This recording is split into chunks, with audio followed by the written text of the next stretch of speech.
nous avait confié à notre frère aîné. Parce que l'âge, la différence d'âge entre lui et nous était vraiment sensiblement un peu grande. Donc mon père lui a dit que demain, si je ne suis pas là, je te confie toutes choses. Toi, tu dois t'occuper d'eux. Jusqu'à ce qu'ils soient autonomes. Jusqu'à ce que tes petites soeurs se marient et qu'elles soient dans un foyer paisible.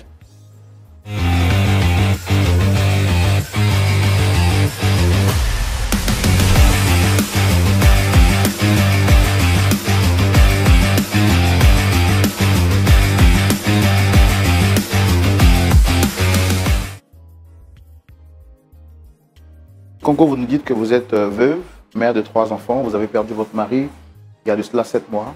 Et depuis lors, vous traversez des temps troubles avec votre belle famille. De quoi est-ce qu'il est question? D'abord, j'ai connu M. Sekongo. J'étais à une pharmacie. J'étais allée acheter des médicaments, je ne me sentais pas bien. Du coup, j'étais allée, le médecin avait prescrit des ordonnances. Donc, je me suis rendue à la pharmacie pour acheter les médicaments. Et lorsque je suis arrivée, je me suis rendu compte que mon argent ne suffisait plus. Donc, j'ai décidé de laisser tomber, de repartir, chercher l'argent. Au cas où j'appelais soit à l'aide que quelqu'un me répondait, j'allais revenir payer les médicaments. Donc, lui, il était à la pharmacie et il a suivi la scène qui se déroulait entre moi et l'auxiliaire, si je peux l'appeler comme ça. Donc, moi, je suis sortie. Quand j'ai fini de parler, je suis sortie. Et c'est là qu'il m'a suivi. Il dit, ah, bonsoir, madame. Je dis, c'est pas madame, que c'est mademoiselle. Il dit, ah, mais vous êtes belle, vous n'êtes pas encore mariée. Je dis, non, non, je ne suis pas mariée. Il dit, d'accord, que j'ai suivi, vous n'avez pas acheté vos médicaments. Je dis, non, que mon argent ne suffit pas. Il dit, ça fait combien? Donc, je lui ai montré. Il dit, d'accord, que rentre, je vais t'aider, on va acheter les médicaments.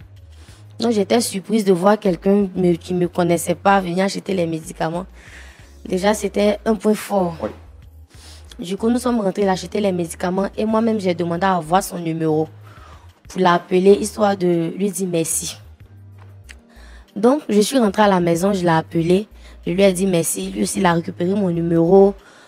On a commencé à causer. En tout cas, on sentait quelque chose net. Je sentais que je tombais amoureuse de lui. Lui aussi, pareil. Donc, on a commencé à entreprendre une relation, d'abord en cachette. Et c'est après qu'il a demandé à ce que je vienne vivre avec lui. Puisque lui, il louait déjà une maison, il faisait ses petites affaires. Donc, à cause de ma famille et de la religion, je ne pouvais pas me lever sans être mariée pour aller vivre avec lui.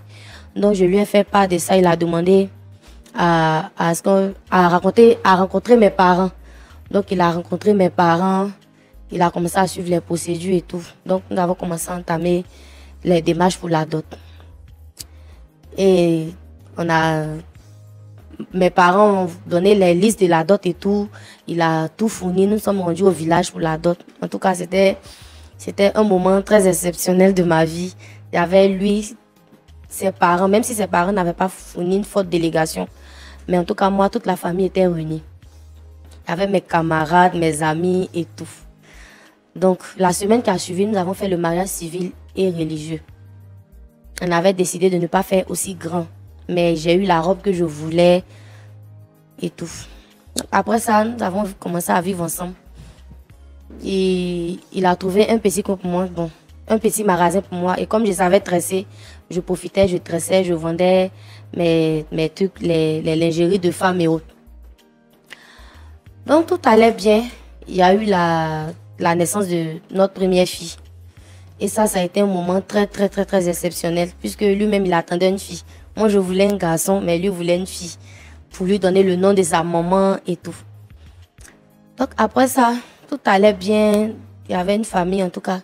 Et un soir, à 4 heures, il m'a réveillé. Il dit, ah, chérie, je veux te parler. J'ai dit, mais qu'est-ce qui se passe? Il dit, non, que avec mes petites activités que je fais, mon papa de son vivant m'a offert un terrain que je voulais construire sur ce terrain-là. Comme ça, on ne serait plus obligé, au moins dans 5 ans, de louer les maisons et tout. J'ai dit, d'accord. que c'est une bonne idée. Qui ne veut pas entreprendre avec son mari? Elle dit d'accord, c'est une bonne idée. Donc, on a commencé à entamer les démarches et tout. 5 ans plus tard, il a construit. Nous avons déménagé, nous sommes allés. On vivait dans la maison. Ma belle famille ne venait pas. En tout cas, ses frères et sœurs ne venaient pas à la maison comme ça. À chaque fois que je voulais lui poser la question, il mettait ici, il mettait là-bas. Quand il quittait au village aussi, quand il y avait les funérailles au village, quand il quitte là-bas, il vient, il est deux fois énervé. Quand je lui pose la question, mais qu'est-ce qui se passe? Il dit non, laisse, c'est un truc de famille et tout. Donc moi, j'ai décidé de ne plus me contenter de l'histoire de famille. Et quelques années, il a commencé à tousser. Il toussait. Nous sommes allés, nous avons eu à faire des examens et tout. Ça a commencé à aller un peu. Mais son état n'était pas comme avant, il n'arrivait plus à gérer ses activités et tout. Donc comme ça, j'étais au magasin un soir.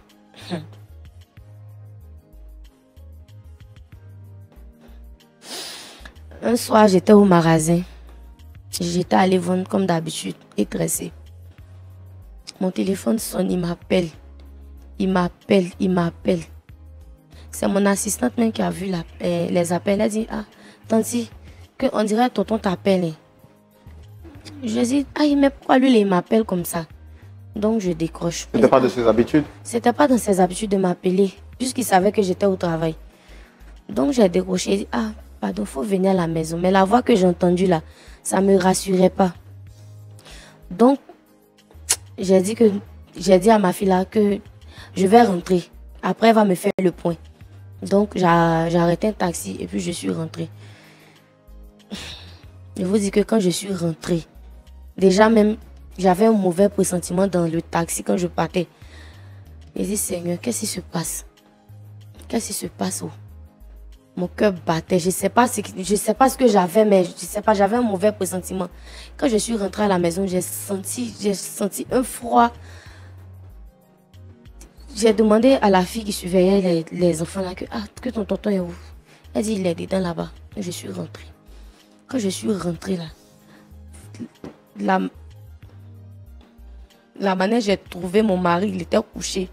Il était tout brûlant. Il chauffait. J'ai dit, mais tu as quel problème? Mais qu'est-ce qui se passe? Il y a quoi? Il ne parle pas. J'ai dit, mais tu as quoi? Que lève-toi, on va aller à l'hôpital. Il dit, non, qui ne va pas à l'hôpital? Il dit, lève-toi, on va partir à l'hôpital. Tu vas mourir dans ma main ici. Lève-toi, on va partir à l'hôpital. Il dit, non, il ne va pas à l'hôpital. Il dit, il faut t'asseoir. J'ai dit, mais lève-toi, on va partir à l'hôpital. Donc, je me suis assise pour l'écouter. Il a demandé à mettre sa tête sur mes cuisses. Il me suis assise. Il a commencé à dire, Seigneur, tu ne vas pas faire ça. Seigneur, tu ne vas pas nous abandonner. Seigneur, tu ne vas pas nous faire ça. Seigneur, tu ne vas pas nous abandonner. Je voyais mon mari. Wow.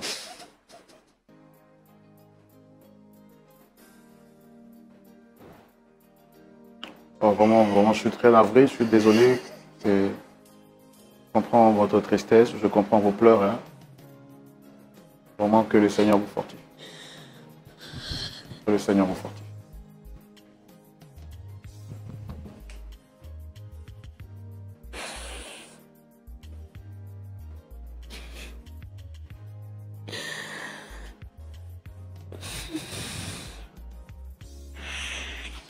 Je dis, Seigneur, tu ne vas pas nous faire ça. Tu ne vas pas nous abandonner. Et nos enfants. Et nos enfants. Il dit, je vous aime. Il dit, je vous aime. Je t'aime. J'aime nos enfants. Je vous aime. Je vous aime. Que regarde dans le deuxième tiroir du placard. Regarde dans le deuxième tiroir du placard. Mais là, j'avais même pas mon idée là-bas même. Je l'ai attrapé, il m'a saisi. Et je sentais que son corps devenait glacé au fur et à mesure. Son corps devenait glacé. J'ai demandé à ce qu'on appelle un de ses frères. Il a dit appeler son frère pour dire que son grand frère est mourant. Son grand frère est mourant. Quand je veux qu'on parte à l'hôpital, je n'ai personne. Je suis la seule femme. La dame, la fille de ménage qu'elle a là. J'ai demandé à ce qu'elle a souscrit mon... j'avais même pas la tête même à quelque chose. Et il y avait un voisin que la petite a appelé. Le voisin arrivé, elle dit, ah, mais voisine, mais qu'est-ce qui se passe? Je dis, ah, que mon mari, il est mourant. Donc, il dit, il faut sortir. Je dis, non, je ne peux pas laisser mon mari pour sortir. Il dit, il faut sortir. Madame, il faut sortir. Et lui, il était venu avec sa femme. Donc, la dame m'a tiré, je suis sortie. Et lui, il est resté. Il est resté de la maison. Avant que les autres personnes que nous avons appelées n'arrivent. Et ils sont arrivés, ils savaient que mon mari était décédé. Et je vous assure que c'était un coup vraiment très dur. La seule personne, je pouvais dire qui était comme mon papa, mon grand frère et tout. Je venais de le perdre. Après ça, sa famille est venue, ils ont décidé d'organiser les funérailles. Et nous sommes partis au village. Pendant les funérailles, il y avait des réunions qui se faisaient. C'est-à-dire, il y avait des clans. Je sentais que quelque chose se passait. Il y avait un désaccord quelque part. Mais je ne pouvais pas, en tant que belle-fille, demander, ah, mais qu'est-ce qui se passe? Ou bien, il y a quelque chose. Donc, moi, je me contentais d'être la veuve, d'observer mon deuil. Et après ça, nous sommes rentrés. Je suis rentrée avec les enfants à la maison. Donc, la belle famille est venue une fois. Ces personnes-là qui ne venaient jamais à la maison sont venues une fois. On dit non, c'était pour voir si j'allais bien. Elle dit oui, que tout va bien. Puisque ça faisait 3 mois que je vais commencer à reprendre mes activités à cause des enfants et autres. Ils disent d'accord. Ils sont repartis. Et un bon matin, ils sont revenus pour venir me faire asseoir pour dire, ah, ils veulent me parler. Je dis d'accord, que je vous écoute. Ils disent non, que la maison dans laquelle vous êtes là, c'est nous, notre maison que nous on veut prendre. Je dis aïe. Mais vous allez venir prendre la maison, pourquoi? Parce que j'ai été témoin des œuvres de mon mari. C'est lui qui a construit la maison. Donc pourquoi est-ce que vous allez venir prendre la maison? Parce que nous sommes mariés légalement sous un régime de communauté de biens. Et s'il est mort là, c'est moi qui dois hériter avec mes enfants de la maison et de ses biens. Donc vous venez me dire que c'est pour vous la maison, je ne comprends pas. Ils disent non, c'est pour eux la maison. C'est pour eux. Je dis non, que je ne peux pas vous donner la maison. Je ne peux pas, j'ai été très catégorique. Je dis je ne peux pas vous donner la maison. Parce que c'est la maison à mon mari. Il nous a légué à moi et mes enfants. Je ne peux pas vous donner la maison. C'est le seul bien qui est comme je ne sais pas. L'héritage en fait. Voilà, l'héritage, un truc de valeur. Je ne peux pas venir vous donner la maison, c'est pas possible. Donc il y a eu un bras de fer. Sincèrement, il y a eu un bras de fer. J'ai dit non, que je voulais pas donner la maison de mon mari. Et là, il y a eu des menaces. On va te mettre on va te chasser toi et puis tes enfants. Que tu ne sais rien. Faut te taire là-bas. Tu ne sais rien. On va te chasser toi et puis tes enfants. On n'est pas au courant de ce mariage. On va te chasser. Moi, j'avais vu un truc de plaisanterie. Yeah. Ils sont partis. La semaine qui a suivi, ils sont revenus encore. Que faut sortir. On est venu te mettre dehors. On veut prendre la maison de notre frère. On est venu te mettre dehors. J'ai dit, mais vous me mettez dehors. Et les enfants de vous, votre frère. On dit, on te met dehors. Ça, c'est pas notre problème. Va chez toi, tes parents là-bas. Que lui, c'est nous, notre frère. Donc, va chez toi, tes parents là-bas, vous allez aller lutter vos héritages là-bas. C'est pas l'héritage de nous, notre frère. Tu vas venir lutter.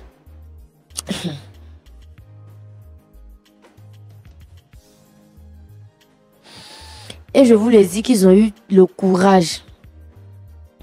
Ils ont eu le courage. La première même était allée à l'école. Ils ont eu le courage de mettre des... En tout cas, ils sont rentrés dans la chambre. Ils ont fait sortir les bagages. Ils m'ont mis dehors, moi et puis mes enfants. Quelles sont les raisons qu'ils avançaient pour vous mettre dehors? N'était-ce pas la maison de votre mari? Juridiquement, vous êtes en droit de réclamer.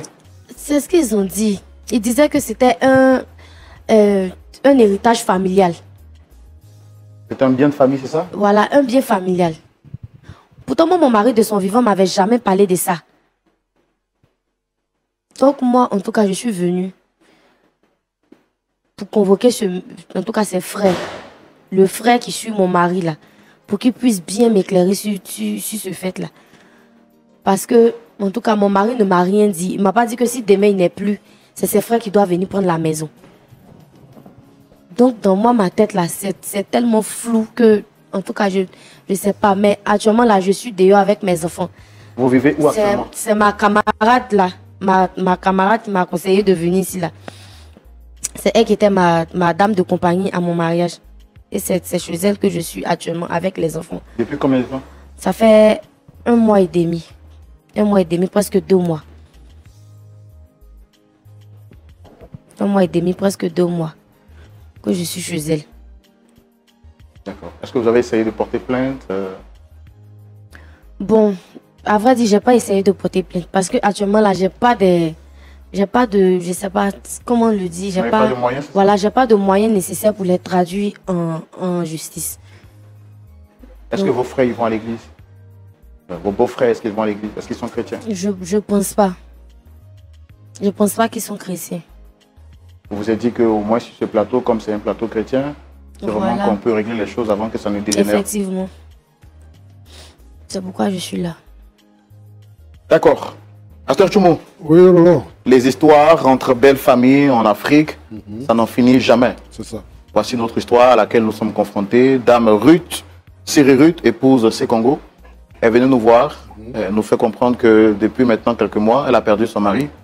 Et au décès de son mari, malheureusement, après le décès de son mari, elle a été mise dehors avec ses 3 enfants, par sa belle famille, qui sont les frères de son défunt époux. Lui faisant croire et savoir que c'est un héritage familial. Alors il souhaite qu'elle parte chez elle, réclamer également l'héritage de ses parents, parce que la maison dans laquelle elle est appartient à leur famille. Alors qu'elle, du vivant de son mari lui avait fait comprendre que c'était l'héritage qu'il lui donnait à elle et à ses enfants. Mais on a écouté sa version. Oui. On va également recevoir l'un des membres de la famille pour savoir qu'est-ce qu'il en est. Ok. D'accord. Ok, nous allons recevoir M. Sébastien Sekongo pour également entendre sa version et voir comment est-ce qu'on peut les aider. On le reçoit, s'il vous plaît, avec vos applaudissements. Shalom, Monsieur Sekongo. Oui. Monsieur Sébastien Sekongo. Oui. Vous allez bien? Oui, je vais bien, frère Sambo. Soyez les bienvenus. Merci beaucoup. Alors, déjà, merci parce que vous m'aviez dit que votre emploi de temps ne vous permettait vraiment pas d'être là. Mais vous avez dû faire d'énormes sacrifices pour être ici aujourd'hui. En tout cas, merci de nous avoir respectés en acceptant de répondre à cette invitation. Vous avez été sollicité sur le plateau par cette dame qui est juste en face de moi. Moi, je suis Roland Sambo. Oui. En face, vous avez le pasteur Tchoumo. Frère Sambo. Oui. Je ne vais pas vous interrompre. Mais je veux savoir si c'est pour elle que je suis là. Ça, moi, je vais partir. Bon, parce qu'elle m'a chassé. Elle m'a chassé de la maison. Comme un malpropre. Et aujourd'hui, elle m'invite. Bon, je ne sais pas pourquoi. Moi, je suis ma procédure. D'accord. Non, j'entends ce que vous dites et je comprends effectivement ce que vous dites. Vous savez, vous avez été sollicité sur le plateau par cette dame. Vous êtes venu, moi je pense que vous avez quand même fait le plus difficile. Partir comme ça, ce serait pas juste. Donc moi, ce que je vous demande, c'est de quand même faire un effort de rester. Notre objectif, c'est de voir comment est-ce qu'on peut vous aider à être réconcilié. Parce qu'il n'y a pas de réconciliation là. Il n'y a pas de réconciliation. Il n'y a pas de négociation. Il n'y a pas de négociation. C'est un bien familial. D'accord, d'accord. Alors, Monsieur Sekongo, je vois que vous parlez avec beaucoup de colère. Ce qui veut dire peut-être que vous gardez un mauvais souvenir de votre collaboration avec cette dame. Tout à l'heure, vous avez... Très mauvais souvenir. Très mauvais souvenir. Pour quelqu'un que tu ne connais même pas, qui vient chez toi, prends la peine de le recevoir d'abord. Peut-être que tu as appris aussi que c'est un frère à ton défunt mari, mais il vient vers toi. Prends le temps de le recevoir. Mais tu me chasses de la maison parce que tu as entendu. Mais bon, cette femme que nous voyons a quand même l'air innocente. Vous lui reprochez des choses quand même qui sont graves. On a pris le temps de l'écouter. Nous, on veut également... Elle est là, hein. Elle est là. Demandez-lui si elle ne m'a pas chassé. Ok, qu'est-ce qui s'est passé exactement? Après le décès de mon frère aîné, parce que nous sommes 4, lui, moi, après moi viennent deux autres sœurs. Et quand nos parents sont décédés, mon père en premier, après, maman n'a pas pu vraiment supporter parce que les deux étaient tellement liés. Maman aussi est partie par la suite. Notre père, notre défunt père, avait en son temps donné, confié, nous avait confié à notre frère aîné. Parce que l'âge, la différence d'âge entre lui et nous était vraiment sensiblement un peu grande. Donc mon père lui a dit que demain si je ne suis pas là, je te confie toutes choses. Toi, tu dois t'occuper d'eux. Jusqu'à ce qu'ils soient autonomes. Jusqu'à ce que tes petites soeurs se marient et qu'elles soient dans un foyer paisible. Et même du vivant de mon frère, mon grand frère, lui, ne faisait que faire les choses à sa tête. Il faisait les choses à sa tête. Après le décès de nos parents, j'ai échangé avec lui. Nous étions devenus des hommes matures. Maintenant, moi, je suis quelque part où, en tout cas, je gagne ma vie. Et j'ai préféré laisser mon grand frère occuper la maison. Parce que lui, bon, ne faisant pas grand chose, lui, en tant qu'aîné, il pouvait gérer et puis venir en aide aussi à nos petites soeurs qui étaient là. Donc, en somme, il devait mettre en location une partie. Je veux souligner aussi que depuis le départ, le terrain sur lequel aujourd'hui, qu'elle réclame aujourd'hui, mon père avait construit. Mais la maison n'était pas achevée. Donc lui, ce qu'il a eu à faire, c'est d'achever. Il a achevé la maison. Avec quel argent? Bon, avec ses petites économies qu'il faisait, son travail, il faisait un petit travail qu'il faisait, quand même, qui lui rapportait. Il y avait d'autres biens encore de la famille sur lesquels il s'appuyait pour pouvoir finaliser tout ça. Donc, je peux dire que c'est en fait avec l'héritage de la famille qu'il a finalisé la construction de la maison. C'est parce que papa est parti tôt. C'est parce que les parents sont partis tôt. Donc, lui qui devait s'occuper de nos petites sœurs, moi, je fais quelque chose. Donc, je n'ai pas à m'attarder sur ça. Mais lui qui devait s'occuper de nos petites sœurs, il s'est désengagé. Et c'était moi maintenant qui faisais mon effort sur moi pour m'occuper de ma famille, parce que j'ai une famille aussi, et des enfants, et mes petites sœurs. Je lui ai fait part des réalités qui étaient là. Nos parents n'étant plus, la vie est devenue difficile. Il ne faudrait pas que, de par notre faute, nos petites sœurs aillent se prostituer. Si nos parents étaient vivants, cela n'aurait pas été le cas. Donc toi, en tant que grand frère, prends tes responsabilités et puis gère les choses comme il se doit. Il m'a dit que c'est lui, papa n'avait pas fini la maison et que c'est lui qui a pris sur lui tout cet engagement-là, toute cette charge-là pour mettre en valeur la maison. Donc aujourd'hui, bon, il ne peut que bénéficier du fruit de son travail. Il dit non, c'est pas ce que papa a dit, c'est parce que tu étais le grand frère. Tu étais le grand frère. Papa n'avait même pas voulu te confier tout ça. Parce que en son temps, tu étais vraiment irresponsable. Mais comme tu étais le grand frère, il te l'a confié. Qu'est-ce que j'ai dit? Je n'ai rien dit. Mais il prenait cet argent et lui, il allait vivre. Il s'occupait de sa famille. Donc je lui ai posé la question. Bon, écoute, combien est-ce que tu as dépensé dans la construction de la maison? Tu me le dis et moi, on essaie de faire le point et sur une certaine période, tu essaies d'enlever, de soustraire ce que tu as dépensé dedans et après ça, on partage maintenant équitablement. Pour que ça revienne à la famille. Pour que ça revienne à la famille. Quand j'ai fait cette proposition à mon frère, il a fermé tous ses téléphones le jour qui a suivi. Je n'arrivais plus à le joindre. Aucun contact. Et c'est dans cela qu'il allait se marier. J'ai des enfants. Cet héritage-là, c'est notre héritage. Donc nous devons ensemble bénéficier. Mais tu t'accapares la chose, tu t'assois sur la chose et toi, tu prépares pour tes enfants. Et moi, mes enfants. Et ceux de mes frères et ceux de mes soeurs. Mes soeurs, la dernière encore va à l'école. La troisième, elle, est sur une formation.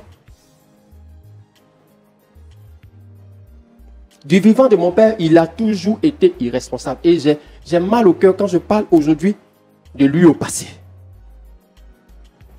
Mon cœur saigne. Vous étiez tout de même au mariage? Je vous ai dit tout à l'heure que je n'étais même pas informé. Donc, je n'étais même pas au mariage. Je n'étais même pas au mariage.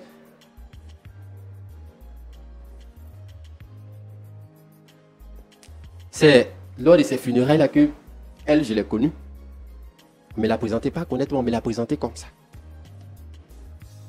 À quel moment vous êtes allé là-bas et elle vous a mis dehors? Donc après, vu la situation, le grand frère n'est plus. Mais la ressource ne me permet pas, en fait, de supporter toutes ces charges. Et vu que nous avons un bien là qui peut nous servir, nous aider, j'ai laissé, je pense, 2 à 3 mois. 2 à 3 mois, le temps pour chacun d'entre nous d'évacuer la douleur. D'évacuer la douleur. Donc je suis allé une première fois, une deuxième fois. La deuxième fois, je suis allé. La première fois, j'avais déjà essayé de brosser la chose. La deuxième fois, quand je suis allé, elle m'a chassé. Mais pourquoi je ne vais pas te chasser? Mais pourquoi tu peux me chasser? Pourquoi est-ce que je ne vais pas te chasser? La maison là, c'est pour toi? Toi, tu as une famille ton pied dans la maison. Mais est-ce que tu as une famille ton pied dans la maison de ton frère? Est-ce que je sais comment il a construit? Je sais comment il a construit. J'ai souffert avec mon mari. Tu as entendu, monsieur? J'ai souffert avec mon mari. Est-ce que vous êtes venu une fois dans la maison pour venir voir comment est-ce que toi, tes neveux vont? Depuis le décès de nos parents, tu sais combien de fois nous on a souffert? Tu sais combien de fois? Il se sert de nos biens pour toi te mettre à l'aise. Toi et tes enfants. Il s'occupe de sa famille. C'est de sa famille. C'est de sa famille qui s'occupait. Nous, on n'a pas de famille. Qu'est-ce que j'en sais, monsieur? Qu'est-ce que j'en sais? Donc, je te le dis maintenant. Qu'est-ce que j'en sais? Parce que depuis vous étiez mariés, jamais tout ça là, vous avez fait, puis vous l'avez tué. D'aller. Tout ça là, vous avez fait, puis vous l'avez tué. Vous l'avez tué. Nous, on l'a tué. Tout ça là, le concours des familles là, c'est ça vous avez fait, puis vous l'avez tué. Nous qui l'avons tué là, nos terrains là. C'est ça vous avez fait, sorcellerie là, c'est ça vous avez fait. Il est mort maintenant. Il faut nous laisser ça. On ne peut pas vous laisser ça. On ne peut pas vous laisser. Parce que je ne sais pas ce que tu vas dire, et puis je vais te donner quelque chose dedans. Bon, tu es dehors même déjà. Les enfants là, tu as une famille aussi. Va dans ta famille. Les enfants là, la maison là, on prend une partie, on va mettre ça en location. L'autre côté, on va essayer de voir ce qu'on peut faire. Et puis, la fin du mois là, si c'est pour envoyer l'argent aux enfants là, on va leur envoyer. C'est pas la, vous êtes sans cœur, monsieur. C'est pas la maison de ton mari. Il faut comprendre ça. Votre famille là, vous êtes sans cœur derrière. C'est pas la maison de ton mari. Tu peux mettre les enfants de ton frère au dehors comme ça. Je ne les ai pas mis dehors, hein. Je ne les ai pas mis dehors. C'est toi-même qui les as mis dehors. C'est toi-même qui les as mis dehors. Tu me chasses là, je pars avec mes enfants. Tu nous as mis dehors. Non. C'est toi-même. C'est toi-même. Tu étais marié à lui. Même quand il venait, qu'il te disait qu'il avait des situations familiales. Qu'est-ce que tu as fait? Il n'a jamais voulu rien me dire. Il n'a jamais voulu là. Est-ce que toi, tu ne pouvais pas prendre tes responsabilités aussi? J'ai quel pouvoir dans votre famille? J'ai quel pouvoir? Bon, aujourd'hui là, il faut partir. Il n'y a pas de négociation. Il n'y a pas de négociation. C'est un bien familial. C'est notre héritage. D'accord. Il faut comprendre ça. Alors, madame, vous, durant tout ce temps que vous étiez mariée à votre époux, il ne vous a jamais dit que le bien était un bien familial? Il ne m'a jamais dit ça. Il ne m'a jamais dit. Il m'a dit que c'est son papa qui lui a offert le terrain là. C'est son papa qui lui a donné. Son papa lui a offert le terrain. Il m'a dit que c'est son papa qui lui a offert le terrain. Il ne m'a jamais dit que c'était un bien familial. Parce que je ne sais pas s'il était en désaccord avec sa famille ne venait jamais. Même le monsieur même qui est assis là, il ne venait jamais à la maison. En tant que bonne épouse là, il venait quand jamais tu à la ne vois maison. pas les frères de ton mari, pose-toi la question de savoir ce qui ne va pas. Et puis il faut le faire. Il m'a dit non, ils sont occupés. Non, chacun tente de gérer ses situations et autres. Donc moi là, j'étais dans une posture où je ne pouvais pas faire un bras de fer avec mon mari. D'accord. Monsieur, mais durant tout ce temps où vous saviez quand même que votre frère avait construit, vous avez dit qu'il a construit avec quelques de ses économies, avec aussi des biens qui provenaient de la gestion des biens de votre famille. Durant ce temps, est-ce que vous avez quand même, vous, pris le temps de lui faire ses reproches en lui disant que c'est avec l'argent de la famille qu'il joue? Est-ce que vous avez essayé d'arranger la situation de son vivant? Frère Sombo, si mon frère là, il m'écoutait, s'il nous écoutait, on ne serait pas là aujourd'hui. S'il nous écoutait, on ne serait pas là aujourd'hui. Il a quel âge? Il n'est pas âgé. Il n'est pas âgé. Et puis il est mort facilement comme ça. Moi, je me pose la question de savoir si ce n'est pas elle-même aujourd'hui, si elle est en train de lutter là. Est-ce que ce n'est pas elle-même qui a fait ça? C'est la sorcellerie de votre famille là, c'est ça qui a fait. Est-ce que ce n'est pas elle-même qui a fait ça? Jusqu'à vous bouffez son corps aussi. J'ai appelé mon frère à plusieurs reprises. La dernière fois, quand lui et moi, on a échangé sur le fait que bon, ce que tu as dépensé dedans, tu fais le point. On va étaler ça sur une période, tu enlèves et puis après ça, comme nous sommes 4, on va partager. Là, chacun va recevoir sa part. Quand je lui ai dit ça, c'est là qu'il a coupé tout lien. D'accord. Mais aujourd'hui, cette femme est sans appui, sans soutien. D'après ce qu'elle nous a dit, quand même, son mari représentait le seul espoir. Il était à la fois son père, sa mère et sa famille. Elle a 3 enfants. Est-ce que quand même vous pouvez essayer de comprendre le cri de son cœur et pourquoi pas la faire revenir à la maison? C'est quand même une grande maison, comme vous l'avez dit. Frère Sombo, quand tu vas te marier quelque part, il faut te dire que c'est 2 familles qui s'allient.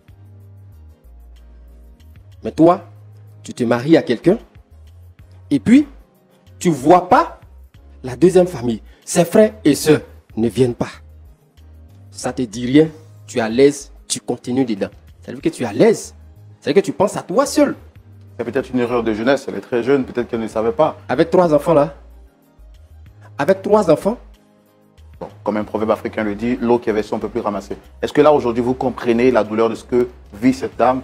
Et est-ce qu'ensemble on peut trouver un point d'accord pour que vraiment les choses puissent repartir sur de bonnes bases? Un point d'accord entre elle et moi. Elle. Les mêmes douleurs qu'elle a là, j'ai ça aussi. Elle, peut-être que ses parents vivent encore. Moi, je n'ai ni père, ni mère. Et vous trouvez normal qu'elle soit dehors avec les enfants de votre frère? C'est la faute à qui? Est-ce ma faute? C'est pas ma faute. C'était du vivant de celui qu'elle appelle son mari, mon frère, qu'elle devait faire en sorte. Elle devait penser à ça. D'accord. Ok, merci beaucoup. Pasteur Tchoumou, vous avez suivi cette histoire qui me fend le cœur.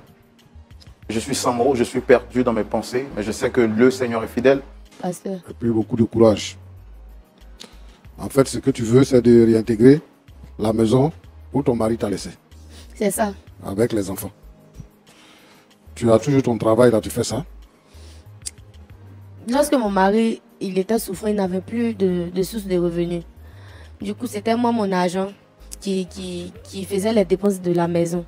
Donc actuellement, là, j'ai fermé le magasin parce qu'il y a plus grande chose là-bas. Comment tu vis avec les enfants?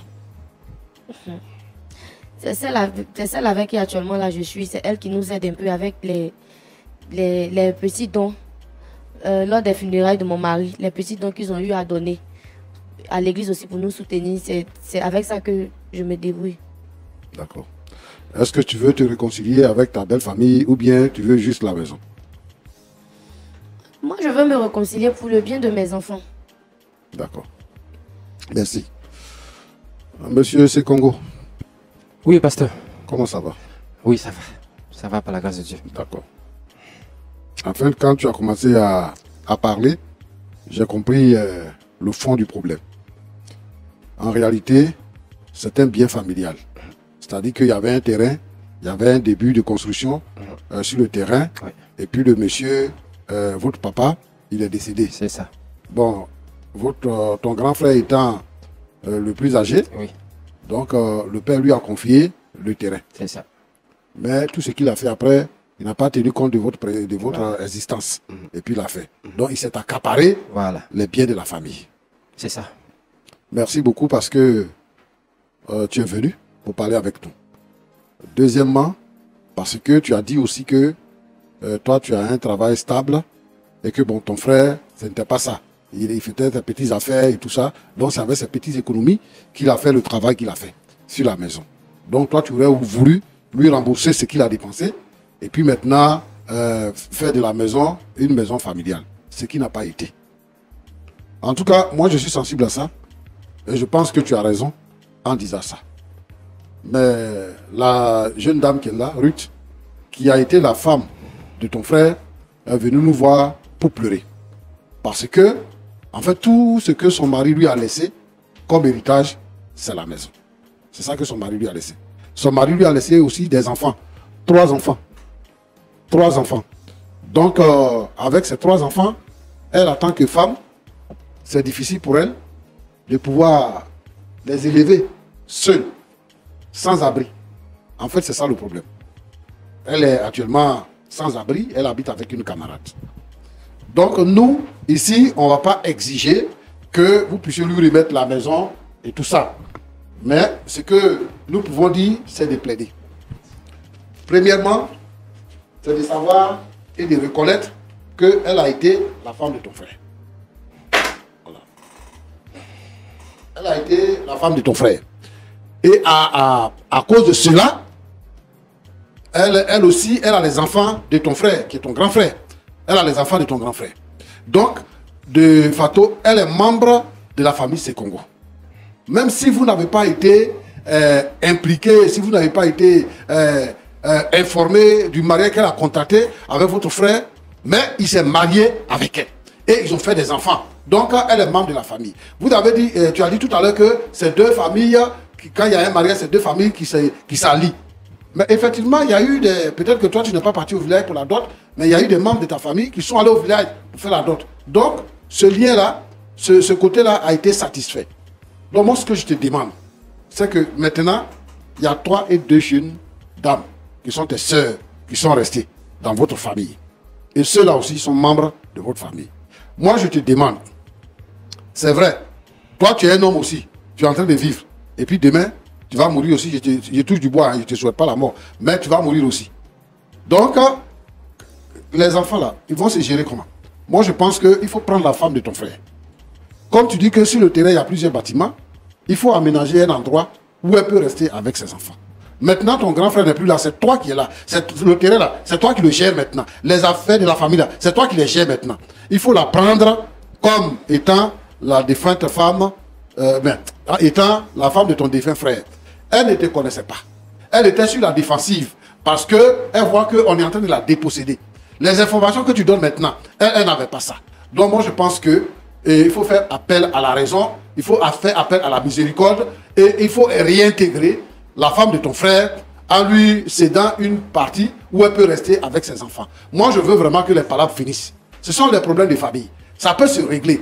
Et ce n'est pas vraiment trop alarmant. C'est une femme. Les femmes, elles ont certains comportements qui débordent. Mais je veux que vraiment, en tant qu'homme, en tant que responsable de la famille, que tu prennes cela en considération et que tu récupères la famille de ton frère. C'est ce que je peux te demander. Pasteur, c'est ce que je voulais dire. D'accord. Ouais. Merci beaucoup. D'accord. Bon, je pense que le plus important a déjà été dit. On va revenir à Monsieur Sekongo. Mais avant, je vais donner la parole à Dame Ruth et pour Sekongo. Vous avez entendu le pasteur. Est-ce que vous avez quelque chose à dire? Je ne peux que dire merci au pasteur. Il fait preuve de maturité.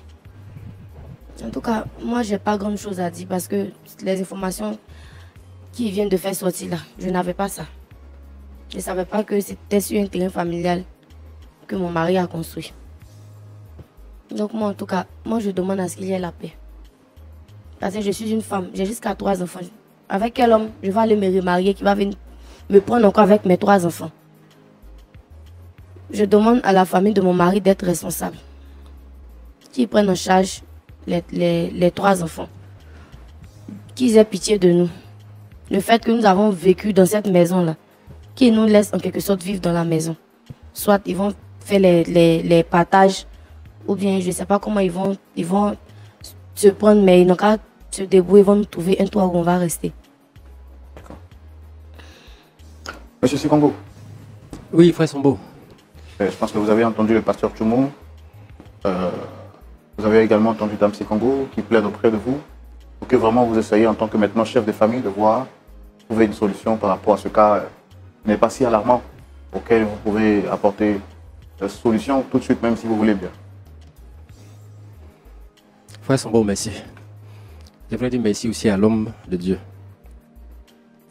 Mais vous savez, les affaires de famille, on ne joue pas avec. J'ai mes enfants. Mes soeurs sont là. La vie est devenue difficile et chère aujourd'hui. Elle a sa famille. Elle a sa famille. Pour les enfants, là, ce n'est pas un souci. On peut leur envoyer de quoi à payer leur scolarité, les habits, il n'y a pas de souci. Peu importe l'endroit où elle sera. Mais pour dire qu'elle soit sur la maison encore là, à la maison encore, c'est impossible. C'est impossible. Et pourquoi? L'héritage familial reste un héritage familial. Malgré tout ce que le pasteur Tchoumou a dit, vous n'êtes pas prêt à faire des concessions? Quelqu'un qui m'a chassé de chez elle, prendre un balai, balayer comme ça. Oui, mais écoutez, c'était parce qu'elle était sous la défensive. Le pasteur Tchoumou l'a dit. Quelle que soit la défensive, si on te dit que c'est ton beau, c'est le frère à ton mari, et maintenant, ou même il n'est plus là, tu dois faire en sorte d'être comme ça avec lui. D'accord, donc c'est une erreur qu'elle a eu à commettre, on est d'accord? Il y a des erreurs là qu'il ne faut pas commettre. Vous n'avez jamais commis d'erreur? Dans la réalité, c'est son fond qui est là. Et je ne sais pas de quoi est-ce qu'elle est capable encore. Donc vous n'avez jamais commis d'erreur dans votre vie? Pas que je n'ai jamais commis d'erreur. Mais telle qu'elle a réagi là, oui, mais moi je ne réagis pas. Elle dit qu'elle reconnaît maintenant son tort, elle demande pardon. Le pasteur Tchoumou lui-même joint sa voix à la voix de Dame Sikongo pour vous demander pardon. Elle a 3 enfants sous la main, elle ne fait rien. Elle voudrait que vous puissiez lui accorder ne serait-ce qu'un minimum pour survivre avec les enfants de votre frère. Je respecte vraiment les hommes de Dieu. Je les respecte. Et je n'ai pas pour habitude d'aller contre leur volonté, contre leurs conseils. Mais là, il s'agit d'héritage. Quand je vais la laisser, elle va venir. Qu'est-ce qu'elle va mettre dans la tête de ses enfants? Qu'est-ce qu'elle va mettre dans leur tête? Donc pour couper court, monsieur, vous acceptez de l'aider, oui ou non? Pour couper court là, impossible. C'est pas possible. Qu'elle retourne en famille, à la fin du mois, ou bien si elle a un besoin, ou bien les enfants ont un besoin, bon, on va lui envoyer quelque chose, c'est tout. C'est tout ce que je peux faire. Donc finalement, c'est votre frère qui avait raison alors? Mon frère, il était têtu. Il n'écoutait pas les parents. Il n'écoutait pas les parents. Frère Sombo, moi je pense que j'ai déjà coupé court. C'est pas la peine. Maintenant, s'il n'y a plus d'autres choses, est-ce que je peux partir? Pasteur Tchoumou. Oui, moi je veux en fait dire quelque chose. Oui. C'est-à-dire que ici, là, on est venu sur ce plateau, c'est pour plaider. Et celle-là, elle peut être ta petite sœur. C'est vrai que ton frère l'a mariée. Le jour que toi, tu ne seras pas là, tu es d'accord que les autres qui vont rester fassent la même chose à ta femme et à tes enfants? Parce que ce que tu es en train de faire là, c'est une graine que tu plantes. Même si tu n'étais pas d'accord avec ton frère avant, et que ton frère n'est plus là. Il n'est plus là. Donc là, il n'y a plus de compétition, il n'y a plus de rivalité. Et une femme est en train de plaider, tu dis, elle a des parents. Elle a quitté sa famille pour venir se marier. Donc toi, tu penses que tu es éternel? Ton histoire d'héritage, ça veut dire quoi? Héritage, ça veut dire quoi? Donc toi, tu veux quoi? Ton frère a fini de construire la maison, il est mort, tu chasses sa famille pour venir habiter dans la maison. C'est ça que tu appelles héritage? Mon ami, il faut te revoir. Regarde ta vie. La petite fille là, elle est en train de plaider, en train de pleurer. Après tu dis, si on peut envoyer quelque chose aux enfants. C'est quel quelque chose que tu vas envoyer aux enfants? C'est quelque chose que tu as envoyé. Quand on va quitter ici, là, tu vas partir, c'est pour ça que c'est un problème de famille. Hein. C'est pour ça qu'on parle doucement. Parce qu'elle peut porter plainte. Elle peut porter plainte. C'est pas c'est un problème de famille. Et puis on est chrétien. C'est pour ça qu'on est en train de parler doucement. Mais toi, il faut voir. Est-ce qu'on peut faire ça à ta fille? Tes enfants, tu es en train de parler, on peut leur faire ça. Ça va te plaire? En ce moment-là, toi, tu ne seras plus là. Ce que tu plantes là, tu récoltes. Frère Sombo. Oui, papa. Il faut lui dire que ce qu'il est en train de faire là, c'est pas normal. C'est pas normal. Parce qu'on ne connaît pas demain. Il y a demain. Hein? Il y a demain. Le Seigneur là, il prend soin des veuves et des orphelins. Ça, il n'a qu'à mettre ça dans sa tête. Il n'a qu'à mettre dans sa tête. Et moi, je veux dire ici, à tous ceux qui sont les frères, qui sont les frères, et que leurs frères sont décédés, il y a les épouses, ils maltraitent les épouses, ils chassent les épouses, et puis ils prennent tous les biens là. Je veux leur dire ça. Eux-mêmes, ils ne sont pas éternels. Ils n'ont qu'à essayer de mettre de l'eau dans leur vin, comme on le dit avant, comme on le dit chez nous. Ils n'ont qu'à mettre de l'eau dans leur vin. Et ils n'ont qu'à récupérer la famille de leurs frères. Ils n'ont qu'à récupérer la famille. Les enfants vont grandir. Ces enfants-là vont grandir. Même s'ils grandissent dans la misère, ils vont grandir. Et ce qu'il est en train de créer là, c'est une inimitié. Parce que les enfants, quand ils vont grandir, ils vont se venger. Là, il n'a qu'à mettre ça dans sa tête. Et peut-être qu'il ne sera plus là. Et ses enfants et les enfants de l'autre vont se combattre. Donc, il n'a qu'à bien écouter et il n'a qu'à essayer de voir comment il va prendre le sujet. C'est ce que je veux dire. D'accord. Frère Sombo. Oui. Je peux partir. Est-ce que je peux partir? Vous êtes sérieux là? Oui, je suis très sérieux. Est-ce que je peux partir?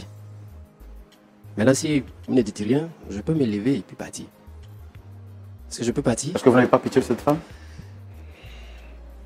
Et si c'est un plateau de télévision, on ne se lève pas comme ça. Vous êtes venu là, il faut vous asseoir. Il faut vous asseoir maintenant. On ne se lève pas comme ça pour... Ici, là, ce n'est pas une salle d'été. D'accord, asseyez-vous quand même par respect pour le pasteur, asseyez-vous. Oui, j'ai dit au départ que je respecte les hommes de Dieu. Oui. Mais là, il s'agit d'un problème de famille. Non, mais asseyez-vous quand même, vous n'allez pas vous tenir debout pour parler au pasteur, asseyez-vous. Il s'agit d'un bien familial. On est d'accord avec ça, mais quand même, vous allez vous asseoir. Quand vous prenez dans la Bible, qui a bradé son héritage familial? Qui? Et mon frère, parce qu'il est têtu, il faisait qu'à sa tête. Il faisait qu'à sa tête. Et elle aussi, moi en tant qu'épouse, au lieu de conseiller, dis à ton mari, réconcilie-toi avec